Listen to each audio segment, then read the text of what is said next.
آپ سے بہت ضروری بات کرنی ہے اور آپ سے درخواست ہے کہ اس ویڈیو کو آپ آخر تک دیکھیں۔ انشاءاللہ کچھ مسئلہ کلیئر ہو جائے گا۔ ابھی حال میں پاکستان، سعودی عرب، مصر اور ترکی کے وزرائے خارجہ کا ایک زبردست اجلاس ہوا۔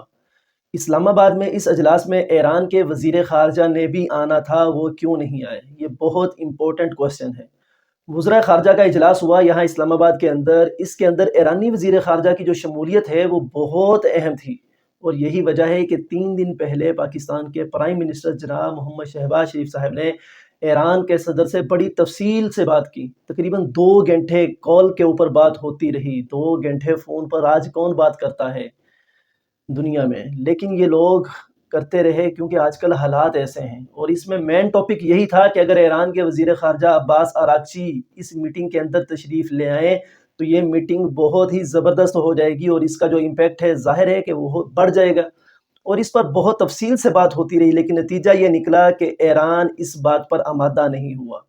لیکن یہاں بھی اگر میں یہ کہوں کہ ایران اس بات پر آمادہ نہیں ہوا تو یہ غلط ہے، کیونکہ ایران آمادہ ہونا چاہتا تھا، آنا چاہتا تھا، لیکن ایران کے نام پر جو ایک پاسداران کی فوج وہاں بیٹھی ہوئی ہے وہ آمادہ نہیں ہے۔ وہ اسی ضمن میں آپ کو یہ بات بتا دوں کہ اس پوری جنگ کو جو ہم ایک عرصے سے دیکھ رہے ہیں، سن رہے ہیں، مختلف احباب جو تاریخ کو سمجھنے والے ہیں، جاننے والے ہیں، وہ یہ بتا رہے ہیں کہ ایران اس جنگ کو بڑھانا چاہتا ہے۔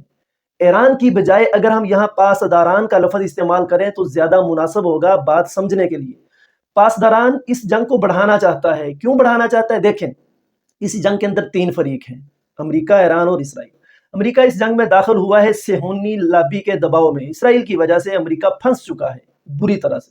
ٹرمپ نے بہرحال یہ بے وقوفی کی، لیکن اس کو یہ پتا ہے کہ مجھے الیکشن بھی لڑنا ہے۔ پورے امریکہ میں اس کے خلاف کمپین چل رہی ہیں، سینٹ میں اس کے خلاف باتیں ہو رہی ہیں۔ پوری امریکی جو معیشت ہے اس کا بیڑا غرق کر کے رکھ دیا اس جنگ نے۔ تو جلد از جلد اس جنگ سے کسی بھی طرح سے نکلنا چاہتا ہے، کیونکہ اس کو الیکشن لڑنا ہے اور عوام کو کچھ منہ دکھانا ہے۔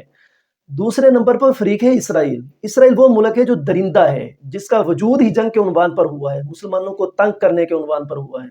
وہ اپنے نظریات کے تحت کام کرتے ہوئے اپنے آپ کو گریٹر بنانے کے چکر میں ہے۔ وہ آیا ہی اس لیے یہاں کے آس پاس کے مسلمانوں کے، خاص طور پر فلسطین اور فلسطین کے جتنے بھی حامی مسلمان ہو سکتے ہیں خطے میں، ان کا امن تباہ و برباد کرنا ہے۔ اس کے قیام کا واحد مقصد یہی ہے۔ اس لیے اس کو تو لڑائی سے کوئی مسئلہ نہیں ہے، اس کا مقصد ہی لڑائی ہے۔ اس نے یہاں پر لڑنے کے لیے ہی آیا تھا، لڑنے کے لیے رہنا ہے۔ دوسرے نمبر پر پاسداران انقلاب۔ ان کا مقصد خلیجی ممالک، عرب ریاستیں اور خاص طور پر بلاد حرمین شریفین، ان کے امن کو برباد کرنا ہے۔ اور خاص طور پر یہاں پر میں آپ کو بتاتا چلوں کہ سعودی عرب، جس سے تاریخ میں اس کی کبھی نہیں بنی، صدیوں پرانی شکست بھی یہ فارس قوم ابھی تک نہیں بھولی۔ سعودی عرب جو اس کا بنیادی ہدف ہے، اور سعودی عرب میں بھی بلاد حرمین شریفین جو ہمارے مقدسات ہیں وہ ان کا بنیادی ہدف ہے، کیونکہ ان کے عقائد و نظریات کے مطابق انہوں نے ان مقدسات کو اپنی تحویل میں لے کر اپنے نام نہاد غلط عقائد کے مطابق کوئی تشریف لائیں گے، ان کو پیش کرنا ہے، کوڑے لگانے وغیرہ وغیرہ۔ میں اس تفصیل میں نہیں جاتا۔ آپ تقریباً سب جانتے ہیں کہ جو ان کے ہمارے مقدس ہستیوں کے بارے میں عقائد ہے، تو ظاہر ہے کہ جب عقیدے کی بات اور نظریے کی بات ہو، اور نظریے کی وجہ سے آپ کا قیام ہوا ہو، تو آپ اس نظریے کے حصول کے لیے کسی بھی حد تک جا سکتے ہیں۔